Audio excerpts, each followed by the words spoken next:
Hey team, how's it going? Welcome back to a new video where we are discussing the perhaps humiliating event for the US and even NATO, because they let it happen as well. The Taliban have just held their 3-year anniversary of taking over power again of Afghanistan. Not have they only just held their 3-year anniversary parade, they have done it in Bagram Air Base, which was the main US air base of operations for the 20-year war in Afghanistan.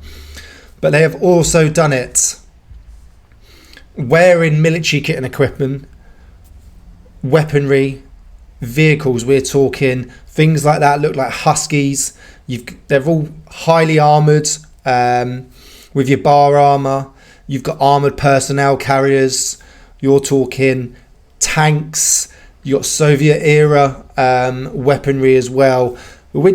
Down to the most basic and simplest kit was left behind, which has just simply reinforced and made the Taliban a lot more dangerous. We couldn't beat them with the most basic equipment, just with AK-47s running around in plain clothes. They now, as you can see there, they've got night vision, they've got monocles, they've got ops core helmets, they've got body armor, they've got chest rigs, they've got rucksacks, there's Humvees, they've got camelbacks, down to Oakley gloves, ammunition. Why the hell would you withdraw from enemy territory, leaving all of your kit and equipment behind? We're not just talking about a little bit, couple of million. We're talking billions, most probably, worth of kit and equipment. 3 years ago, during the Biden administration, and we're going to say NATO as well, as a whole, decided to quickly withdraw from Afghanistan without taking anything. They literally left it all. So say anything does happen again in the future and kick off where the powers at B say we need to re-enter Afghanistan, you have just made it a million times harder to even make any ground at all. Like I said, these guys now have night vision, which they barely had, if not did not have. I never saw any when I was out there with any sort of night vision. They've got body armor protecting them. They're now wearing helmets. They've got better weaponry, M16s. I think they've even got C4s.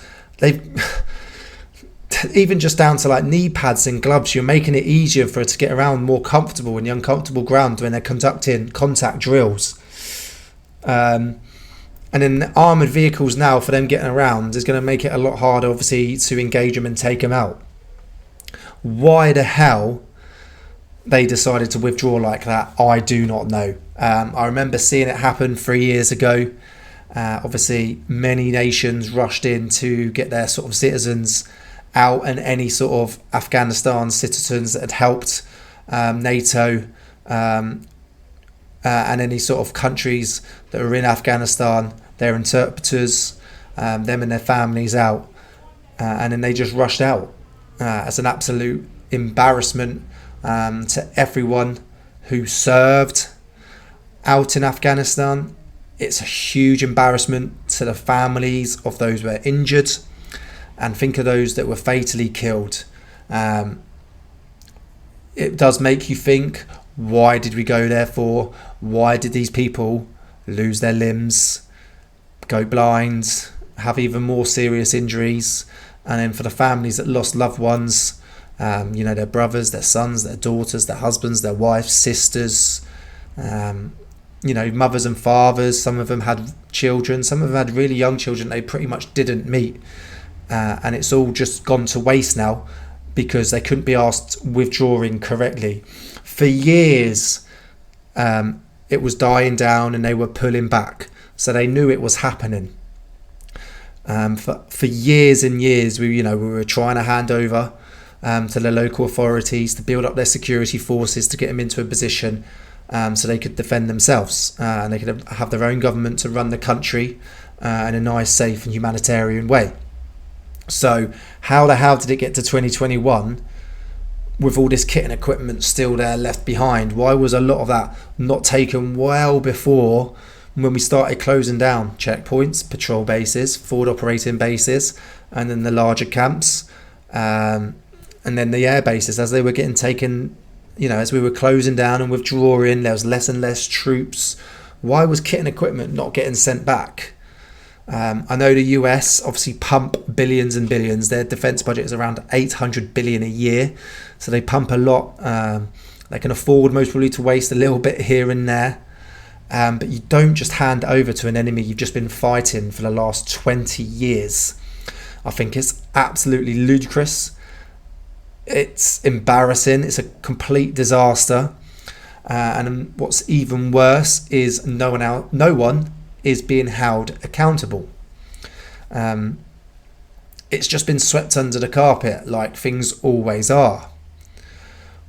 You know, there's a lot of people you could blame up, and obviously right at the top you've got the president, the vice president, secretary of defense, I think it's called in the US, and then down to the top 4-star generals who are in charge of the army, the Marines, the US Air Force, the US, not really the Navy, but why were they not really planning as the withdrawals? Why are they not planning to get the kit and equipment out? It's part of the withdrawal. I don't get it. Right, we're closing down. We'll start off with the smallest. We're closing down this checkpoint. It's going to move back to the patrol base. So everything gets moved out of that checkpoint. You destroy as much as possible, and it gets taken back to the patrol base, or back to the US, or back to the air base, and flown back. Right, now we're going to start closing down the patrol bases. You take everything out, take all the personnel out.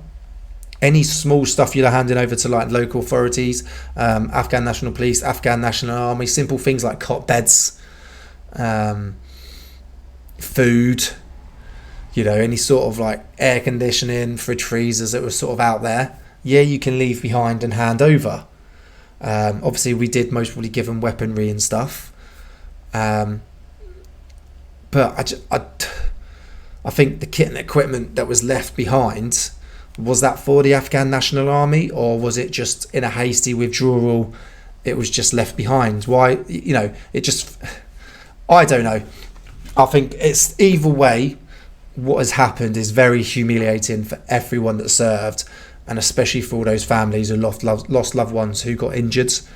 I don't know if it was part of the US that the Afghan National Army and Afghan National Police were meant to take over all this equipment, and it was meant to be part of the security force. I've not seen that anywhere. Obviously, we were gifting certain bits, but from what I've seen on these parades and previous videos, it mostly just looks like this kit was just left behind, and the Taliban have just come in and taken control of it.